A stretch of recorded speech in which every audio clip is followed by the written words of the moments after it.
The day of my annual review, my department head, Mark, called me into his office. He sat me down and told me, with this carefully rehearsed tone, that my salary was several times higher than my colleagues. According to him, it created a significant pay disparity that needed to be balanced. In other words, my raise had magically turned into a pay cut, and my year-end bonus was completely off the table. I smiled like it didn't bother me and immediately started phoning it in. By that afternoon, our biggest client was blowing up everyone's phone, and the whole company was scrambling to fix the mess, with absolutely no progress. The CEO called me that night, practically begging for help. I simply told him, I'm handling too much of the workload. It's not balanced. Better to spread it around. Sean, this salary adjustment is coming from senior management, Mark said earlier, lowering his voice. Your income is multiples of everyone else's. The salary bands are way out of whack. We need some balance.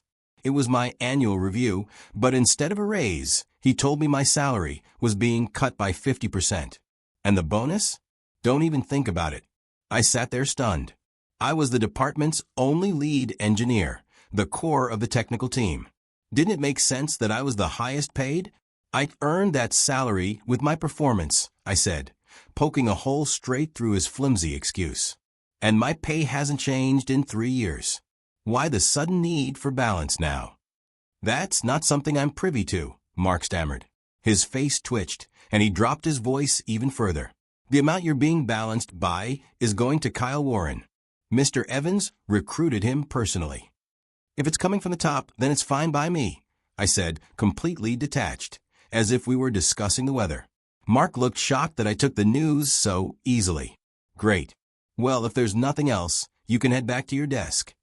What an absolute joke. I had busted my ass all year, always on call, even on weekends and holidays. My reward wasn't just missing a bonus, it was punishment. When I got back to my desk, my high-end workstation was gone, robbed in broad daylight. I looked around the office, ready to ask what the hell happened, when Kyle Warren, sitting across from me, spoke up. Hey Sean, the machine I've been using is ancient, totally useless for my work. I requested a new one, but I heard yours is a top-spec model from a couple of years ago. You don't mind if we trade for a bit, do you? You mean you already took it? I finally noticed 2 computers on his desk. Oh, sorry about that, man, he said, the apology dripping with insincerity. I guess I should have asked first. If you're not cool with it, I'll give it back as soon as I finish copying my files. So he didn't even know you weren't supposed to just take people's things. My colleagues, the same ones who were usually all buddy-buddy with me, were suddenly deaf and blind. Whatever. Don't bother copying the files. You want it, you can have it. You can have my lead engineer title too, I said. Then I leaned back and started scrolling through TikTok. Are you kidding me, Sean? Kyle said, dead serious. You can't just hand over a title like that. Mr. Evans spoke with me, told me to learn as much as I can from you. I was worried you wouldn't be willing to teach me. I didn't even look at him. Right then, Mr. Evans walked out of the main office and clapped his hands twice. Quick announcement, he boomed. Starting today, Kyle Warren will be officially taking over as lead engineer. Kyle has experience at 2 of the top firms in our industry. His technical skills are second to none. He'll be handling our VIP accounts from now on. As for Sean, you've been working hard for a long time. Take this chance to relax a bit. Silence. Absolute, stunned silence. You could have heard a pin drop. Everyone knew Kyle was Mr. Evans's old college buddy. He'd done short stints at a couple of big-name companies to pad his resume, inflate his value, and now here he was, handed my title and my clients on a silver platter. Congratulations, Kyle, I said, breaking the silence. With you at the helm, I'm sure we'll reach new heights. With me leading the charge, everyone chimed in with their congratulations. Mr. Evans nodded, satisfied, gave Kyle a pat on the back, and walked away. I shot him a contemptuous look as he left, then headed for the elevator. On the roof, I pulled out my phone and made a call. Mr. Ramsey, that director role you mentioned before, is that offer still on the table? At first, he thought I was calling for a casual chat. But once my words registered, I could practically hear him straighten in his chair. You finally decided to leave Innovate Solutions? Sean, you have no idea how long I've been waiting for this call. If you had come over sooner, we'd probably be a public company by now. Get over here, and you can help us ring the opening bell. I'm coming, I said. But not right now. The pay cut, the canceled bonus, stripping my title, taking my clients, it was all designed to do one thing: force me to quit so they wouldn't have to pay severance. With the economy declining these last few years, the real estate market tanking, and manufacturing dragged down with it, our industry, manufacturing software, was starving. As a corporate veteran, I knew all the dirty tricks bosses used to cut staff without paying a dime. Forget a proper severance package. They'd slash your pay, inflate your performance metrics, double your workload, and push you until you broke and resigned. Anyone who knew labor laws understood this. If you quit, the company owes you nothing. Innovate Solutions used to be a mid-size company with nearly 1,000 employees. Now, we were less than half that.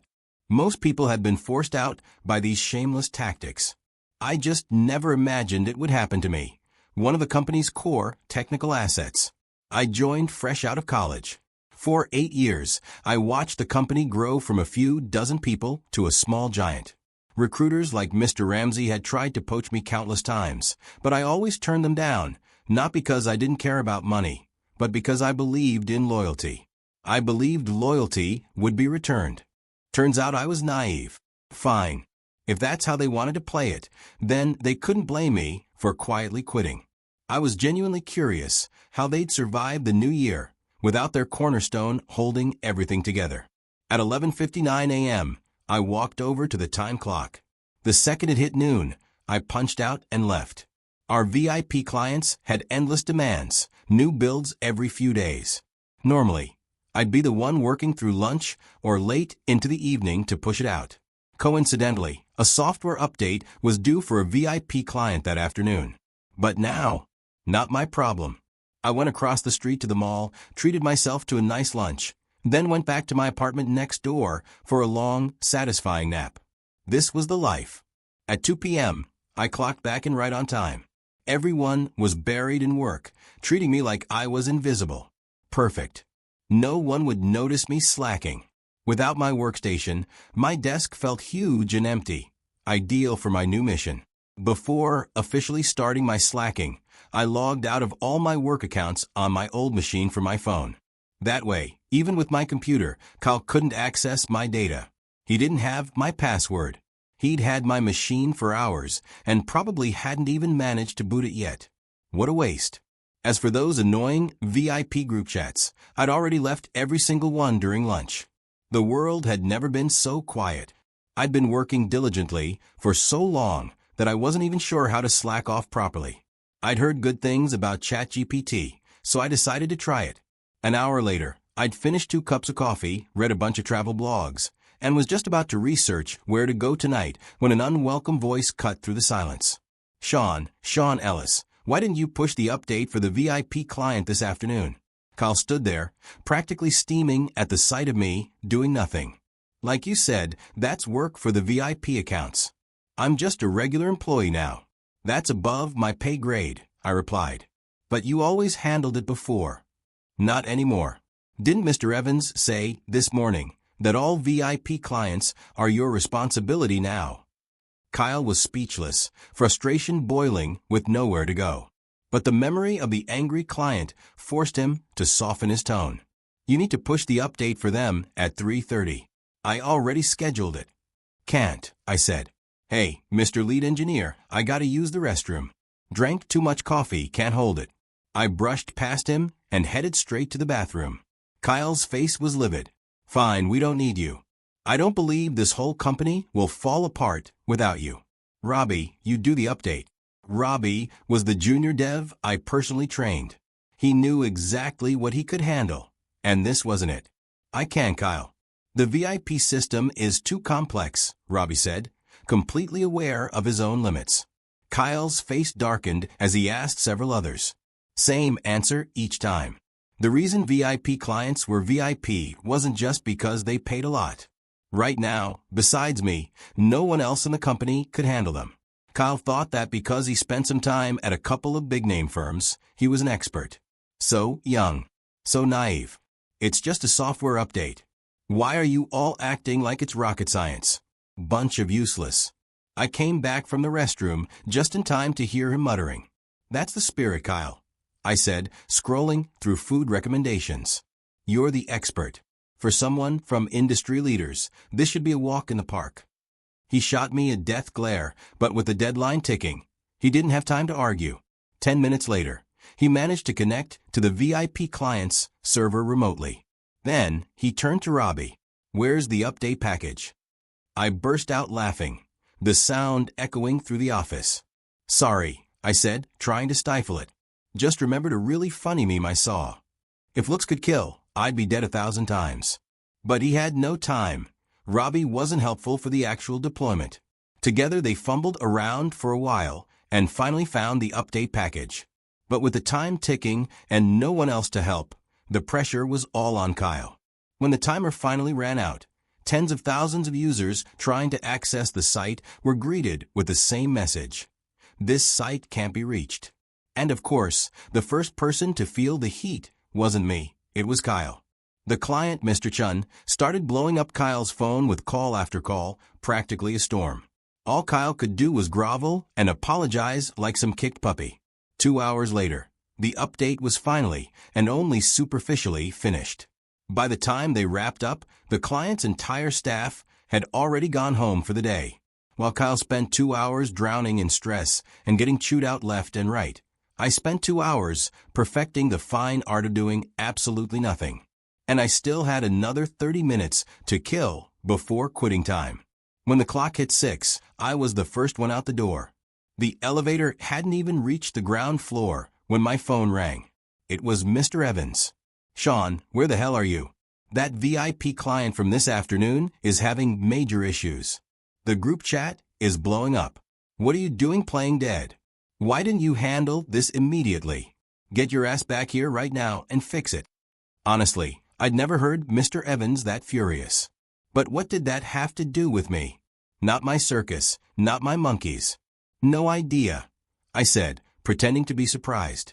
I left all the relevant group chats after your announcement this morning.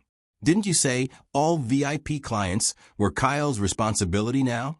With him on the case, what could possibly go wrong? He just took over, Evans snapped. He's not as familiar with their system as you are. I need you to get back here and assist him. Are you telling me you're defying a direct order? If I assist him, I asked calmly, is he going to share his salary and bonus with me? Just get back here and solve the problem. We can talk about that later. I'll pass, I replied. He took my salary and my bonus, so he should do the work I used to do. That's balance, right? You've got some nerve. I guess you don't want to work here anymore, Evans snarled, barely containing his rage. Hello? Hello? The signal's bad in here. And just like that, I hung up and blocked his number. Blocked a few others too. I wasn't about to let a bunch of clowns ruin my evening. Turns out life, without overtime, is pretty damn amazing. I met up with my best friend for wings and beers, then treated myself to a full body massage at a spa. I felt relaxed, rejuvenated, like I'd gone back in time to when I first graduated. Because for the last 2 years, as the company downsized again and again, the workload just kept piling up. Overtime became the default. Management's brilliant conclusion? Our poor performance was the support team's fault. We were apparently hurting sales. Right. We're the reason the sales team can't close deals. Instead of rethinking their strategy, studying the market, or fixing an outdated product, they blame support. Honestly, I sometimes wonder how a disaster of a company ever grew to nearly 1,000 people. Must have been pure dumb luck. As the saying goes, even a pig can fly in a hurricane. Before bed, I reviewed my slacking performance for the day and realized there was still a lot of room for improvement. The next morning, I clocked in at 8 a.m. sharp. Strangely, the office was empty except for the receptionist. My heart skipped, but then I realized she was here, so the company hadn't relocated overnight. I ordered a breakfast burrito on DoorDash and prepared for my first paid bathroom break of the day. As I walked past the reception desk, She told me everyone had worked until 2 a.m. Mr. Evans had graciously allowed them to come in 30 minutes late. 30 minutes. She had no idea I hadn't worked the night before, so she looked confused about why I was so early. Under her puzzled stare, I grabbed a thick stack of paper towels from the counter and strode confidently toward the men's room. Her expression shifted instantly into something that looked a lot like admiration, or maybe envy. I spent a full 30 minutes in the stall. The actual business was done in minutes. The rest of the time, I was scrolling through an endless stream of addictive TikToks. If it weren't for the thought of my breakfast getting cold, I probably would have stayed there all morning. Reluctantly, I headed back to the office. Kyle and the others were slumped at their desks, completely drained. Some were even dozing off. The receptionist had kindly placed my breakfast on my desk, so I started eating with zero shame. Doing personal business on company time? Incredible. As I was finishing up, Kyle shuffled over, looking like a scolded school kid. "Sean," he began awkwardly, "after you're done with breakfast, could you maybe take a look at the VIP client system? A bunch of us worked till 2 this morning, but there are still some lingering issues." "Sure thing," I said. "Just let me throw this trash out. I can get that for you." "No thanks. I need to take a crap after I dump the trash. Can you help with that too?" He looked mortified. I didn't care. I picked up my empty container and casually walked out. I obviously wasn't actually going to use the bathroom. I just wanted to waste more time. I scrolled on my phone for another half hour, ignoring the flood of Slack messages demanding my return. Eventually, Kyle reached his breaking point. He did the unthinkable, came into the men's room to fetch me. "Sean, are you done in there?" "Not yet." "What's up?" I replied, playing dumb. "Don't rush me. The more you rush, the longer it takes. And if I don't finish, I'll be uncomfortable. And when I'm uncomfortable, I can't focus on work." It was just the two of us in that restroom. As soon as I finished talking, I heard a grinding sound. Either he was gritting his teeth or his knuckles were popping. After another 10 minutes, I finally took pity on him and stepped out. He looked at me like I was his savior, rushing in as if he wanted to carry me back to my desk. I kept him at arm's length like I was fending off a mugger. After enough begging, I returned to my workstation. "Well, what are you staring at? You asked for my help, didn't you? How am I supposed to work without any tools?" I said, gesturing at the empty desk. It took him a moment to process. He hustled back to his desk and brought me a computer, his old one. I took my sweet time booting it up, logging into Slack, reading every last unread message. Finally, I turned to Kyle, still hovering. "I don't see any 5-alarm fires here." "Oh, I forgot to add you to the new channel. 1 second. Funny. Yesterday, I had to leave the group chats on purpose. Today, they were so desperate, they made a new channel just to drag me back in. Delicious." He added me, and I scrolled through the last 100 messages, smirking at the chaos. When I finished, I didn't move. Kyle couldn't take it anymore. "Sean, can you start now?" "I have started." "Then do something." He was on the verge of losing it. I gently pushed the mouse aside. "You have to think before you act," I said. "If you don't get it, then shut up." His chest was heaving, fists clenched, veins popping. I was just starting to calculate my legal options for self-defense when his phone rang. "Hello, Mr. Chun. I'm so sorry. We deeply apologize for the trouble this has caused your company. We're working on it right now. I assure you we'll resolve it as soon as possible." Honestly, that call probably saved my life. Kyle took several deep breaths, his frantic energy finally calming. "Sean, have you figured out a solution yet?" "More or less." He sighed in relief and pulled up a chair, ready to watch me work. I clicked around, opening and closing random things, doing everything except the actual fix. After about 15 minutes, I muttered, "It's not my computer. I'm not used to it." Right then, Mr. Evans made his grand entrance. When he saw Kyle and me together, something flickered across his face, displeasure, though he quickly hid it. He focused on yesterday's disaster. "Kyle, is the VIP client's issue resolved?" "Almost. Just a few cleanup items left." "Good work. That client is the lifeblood of this company. We can't afford any more mistakes. Stay on top of it. Evans patted Kyle on the shoulder before snapping his glare at me. Sean Ellis, don't think for a second Innovate Solutions can't function without you. Kyle will do a much better job than you ever did. Without waiting for my reaction, he delivered his dramatic line and marched into his office. The moment he vanished, the office fell painfully silent. Coworkers who'd been shamelessly eavesdropping suddenly pretended to be deeply engrossed in their work. Well, Mr. Evans made it pretty clear, I said. Maybe you should handle it. I really can't figure this out. Sean, please, Kyle begged, his voice cracking. He sounded like he was about to cry. Before I could reply, he rushed to retrieve my original workstation. But when I booted it up, every single piece of software I regularly used had been uninstalled. What the hell was I supposed to do now? I was about to throw my hands up and leave when a furious roar thundered from the executive office. Mr. Chun had escalated the issue directly to Evans. The delayed update was one thing, but the real disaster came afterward. First, the system became full of bugs. Then, the data got corrupted. This was a financial system used by tens of thousands of people. The all-nighter only fixed the bugs. The data corruption? They didn't even know where to start. What could have been a manageable issue had been left to rot by an incompetent fool until it became a full-blown catastrophe. Evans became enraged because Mr. Chun had given him a 1-hour deadline to fix everything. If they failed, Innovate Solutions would be liable for all the financial losses and could be sued for further damages. They had planned to squeeze extra maintenance fees out of that VIP client next year. Now, not only would they lose that money, they might lose everything paying for the damages. Evans stormed out of his office, face dark as thunder. Everyone ducked their heads even lower. "What are you two doing chatting at a time like this?" he barked at Kyle. "Mr. Chun, from the VIP account, just call me directly. Get this problem fixed now." Despite getting chewed out in front of everyone, Kyle didn't even flinch. Anyone else would have been shaking in their boots. He straightened up and said, "I'm coordinating a solution. I was just about to report to you."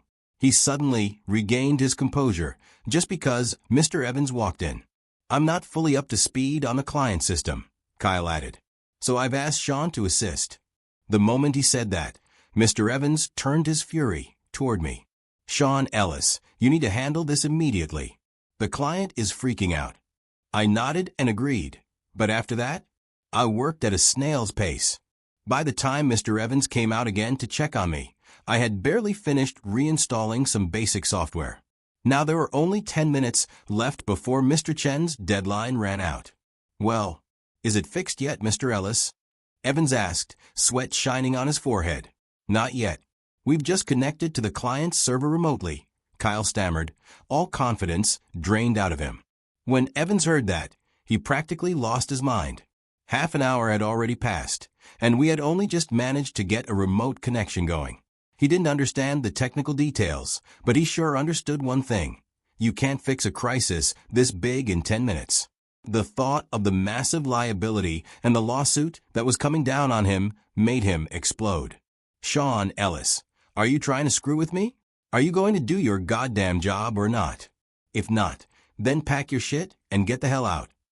I didn't get angry. I simply closed the remote connection and shut the laptop with a clean, decisive snap. "Fine by me. That's a legal termination, so you'll owe me double the standard severance." "Double severance?" He scoffed. "You must be dreaming. You won't get a single cent." Kyle looked completely lost. 1 minute we were working on a client emergency, and the next we're talking about severance pay. But the truth was simple. I had been with the company for over 8 years. Firing me without legal justification meant they were on the hook for a huge payout. A settlement in the 6-figure range sounded pretty damn good to me. Before I could say anything else, Mr. Evans's phone rang. He answered it, and the drill sergeant from a minute ago instantly transformed into a groveling yes man. His face twisted into a grotesque smile. A few minutes later, Kyle and the other senior staff were all called into the conference room. I was very intentionally left outside. I could faintly hear them discussing hiring outside technical consultants. I just chuckled and kept scrolling through TikTok, completely unbothered, just like yesterday. I clocked out right on time.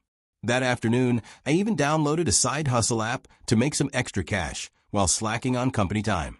Getting paid by two different sources during the same block of hours felt amazing. The truth was, Mr. Chun had contacted me privately that morning. We'd built a decent professional relationship over the years. I explained my situation at the company and told him there was nothing I could do. He understood.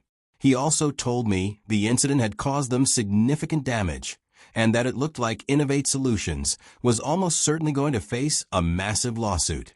At 6 p.m., I clocked out and left. That evening, I had just finished a run and was about to hop in the shower when someone started pounding on my apartment door. I didn't know any loan sharks, so I had no idea who it could possibly be. I looked through the peephole, and just then a voice called. "Sean, are you home?" Great. He'd actually come to my house. Looked like the client lawsuit had officially started. I planned to pretend I wasn't there, but I'd forgotten to block his number after work, and my phone started ringing. Now I was caught. Before I could answer, Evan spoke again. "Sean, I know you're in there. Please open the door so we can talk." I didn't move. The door shook under another round of loud knocks. Worried about my neighbors complaining, I finally spoke through the door. "Mr. Evans, I'm already in bed. It's not a good time. We can talk at the office tomorrow." It was only 8 p.m. Not even a ghost would believe I was asleep at that hour, let alone Mr. Evans. "I'm sorry, Sean. I was on edge today. I shouldn't have spoken to you like that. I realized my mistake, and I came here specifically to apologize. Can you please open the door?" Mr. Evans apologizing. That was a first. But did he really think that would make me open up? Not a chance. Who knew what he'd do once he got inside? A handsome single guy like me has to prioritize his safety. An apology isn't necessary, Mr. Evans. You should probably focus on arranging my severance package. Once the money's in my account, I'll happily and quietly pack my things and leave. Sean Ellis, don't push your luck. I came all the way here to personally ask for your help, and you're still playing games. Well, that didn't last long. His polite act evaporated instantly. Since you're clearly not here in good faith, you should probably leave. If you don't, I'm calling the police. I couldn't wait to see the furious expression on his face. I leaned back toward the peephole and instantly regretted everything. All I felt was intense regret, because standing there in my hallway was Mr. Evans being held in the arms of another man, who was gently patting his back to calm him down. And that other man was none other than Kyle Warren, the one who had stolen my salary, my bonus, and my job title. A brilliant idea struck me. I opened my phone's camera, aimed it at the peephole, and snapped a few pictures. Then I took my shower. I had no idea when they finally left, and honestly, I didn't care. The next morning, I arrived at my usual time, but my key card wouldn't work. I knew immediately what they were doing. They had revoked my access, hoping they could force me to quit by claiming I was a no-show. Were they legally stupid? There's no such thing as automatic resignation in labor law. Even though my badge didn't work, I could still enter the building. I went straight to the HR manager and demanded to know why my access had been disabled. "It was on Mr. Evans's orders," she said, handing me a voluntary resignation agreement. I wasn't an idiot. I wasn't falling for that. The moment I saw my access was gone, I had already started recording the conversation on my phone. It took only a few minutes to get the HR manager to admit, on tape, that the company was illegally terminating me. I instantly backed up the recording to multiple cloud drives. I also saved screenshots showing I'd been removed from the work channels and logs of my failed attempts to clock in. With my evidence secure, I gathered my few personal belongings and walked out of the company for good. I immediately filed a claim with the Labor Arbitration Board for wrongful termination, requesting double severance. Arbitration would take a month or two. If the company refused to comply, I'd take them to court. It could drag on, but I could afford to wait.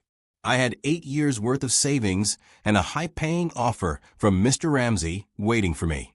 That was my leverage. My only regret was the years I had wasted on that place. Before I even started my new job, I heard from Mr. Chun that they were suing Innovate Solutions for $5 million. Evans, of course, refused to pay. Both sides were still negotiating, but the client was holding firm.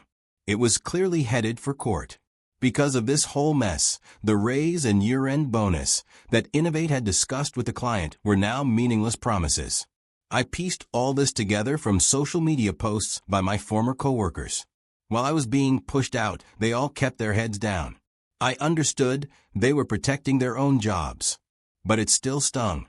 What goes around comes around, I guess. After the new year, I officially started my role as Director of Operations at Mr. Ramsey's company. My salary was double what I made at Innovate. Mr. Chun would call me from time to time. His company still hadn't fully recovered from the system disaster. The $5 million lawsuit was crawling along in the courts. Complex cases take time to build. When Mr. Chun found out I worked for Mr. Ramsey, I sensed an opportunity. It sounded like they were considering switching vendors. I passed that information to my new boss. Ramsey's company was already above Innovate Solutions in industry ranking. Even so, there were high-value clients they still hadn't been able to land, Mr. Chen's company included. When Ramsey heard the news, he was ecstatic. Hiring me suddenly looked like a stroke of genius. I didn't let him down. After a month of careful discussions and presentations, we reached the contract negotiation stage. On the day of the meeting, I walked into the client's office alongside Mr. Ramsey and our executive team. To my surprise, we ran into Mr. Evans and Kyle Warren in the reception area. Their tea had already been replaced once. They'd clearly been waiting forever. Made sense. Who wants to be friendly with someone who owes them millions? Mr. Evans's head was bowed. When I glanced at him, I noticed a lot more gray hair. Really? Was a $5 million lawsuit enough to age him that much? Then again, Mr. Chen's company wasn't just a big account. It was Innovate's flagship client, the symbol of their brand. Now that golden goose had turned into a wolf, one that not only bit them hard, but teamed up with other hunters to corner them. Evans was finally scared. Maybe he wasn't a complete idiot after all. I also thought about my own arbitration case, which I had already won. The payment deadline was coming. Looked like I'd have to file for enforcement soon. Mr. Evans. Long time no see, I said. He looked up, eyes wide. He clearly didn't expect to see me here. What shocked him even more was seeing Mr. Ramsey standing right behind me. Of course, he knew who Ramsey was. They were competitors in the same industry. You could see the realization hit him all at once. Sean Ellis, he snapped. You've got some nerve. Working for a direct competitor. That's illegal. Please, I said. If you're that clueless about the law, you should look it up. Did I ever sign a non-compete with your company? Just like that, Evans, who had been arrogant seconds earlier, immediately deflated. You received the arbitration ruling, right? I continued. The payment deadline is almost here. I hope you'll arrange my settlement soon. You're celebrating too early. You think just because you won an arbitration, I'm going to pay you? Dream on. So you're planning to default on the judgment? I asked, shifting my gaze deliberately toward Kyle. It was both a hint and a warning. I'd advise you to focus on managing Innovate Solutions and maybe spend a little less time on your toxic office romance. I didn't wait to see their reactions. I turned and followed Mr. Ramsey and the team into the executive conference room. I knew every detail of the old contract between Innovate Solutions and Mr. Chen's company. It took almost no effort to help Ramsey close the deal at a 30% higher price. From that moment on, Ramsey treated me like a personal good luck charm. My position at the new company became even more secure. As I predicted, Evans refused to comply with the arbitration ruling. The day the deadline passed, I filed a motion with the court to enforce the judgment and freeze Innovate's assets. 3 months later, I received my full severance payment. The pictures I had of him and Kyle certainly helped speed things up. As for Innovate Solutions, things only got worse. They started another round of creative layoffs, not just targeting one employee, but the entire staff. It seemed Evans had taken my advice and finally studied labor law. First, He organized a vote with employee representatives to approve an across-the-board pay cut, citing financial hardship. The average salary was slashed by 30%. And that was only the beginning. Next came payroll delays. Then performance bonuses were cut in half. No conditions, no explanation. After that came the one-on-one meetings, pressuring employees to resign voluntarily. The generous offer was corporate cooperation in helping them collect unemployment benefits. And the final brutal step. Those who still wouldn't resign had their pay reduced to the legal minimum wage. Through this series of tactics, in less than 6 months, Innovate Solutions shrank from nearly 1,000 employees to fewer than 50. When two people live under the constant anxiety of survival, even breathing becomes a battle for oxygen. I doubt Evans was feeling the same thrill Kyle once gave him. I think about all of this sometimes. If I didn't have strong technical skills, if I didn't have Ramsey's offer as a safety net, I probably never would have dared to fight my company like that. And honestly, every time I saw a coworker get pressured into signing a voluntary resignation form, I knew I was one of the lucky ones. Most of them didn't have specialized skills or another path forward. They had no choice but to sign and walk away. If the same thing happened to you, what would you do?